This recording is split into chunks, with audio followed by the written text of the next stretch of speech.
Mo ni ang mga common nga problem aning utility electrical switch na sa CR kay nayon sa nga lawom na kayo ba. Lawom na kayo niya. Ang iyang screw niya din ang makaabot ani sa ilawom. Ang remedy na ko nga himuon na ni sa ako lang nga bahin.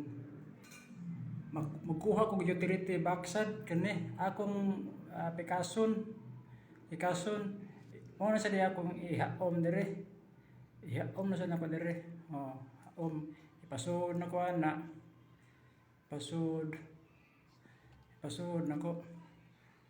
Human ako na siyang ipapitlan og sabi na diha pwede ra skim coat ipapilit ani kani ipapilit skim coat ang katong mga screw ag-as pwede ra to siya magamit kung duol ta sa mga bolt center nya layo man ta una kani lang ang usual ra makita nato madali-dali sa hardware mo atong gamiton o kani sulbad na ni problema ha ang kani mubo nga screw makaabot na ni siya ni kani mubo nga screw kani makaabot na ni siya ni sulbad na ni siya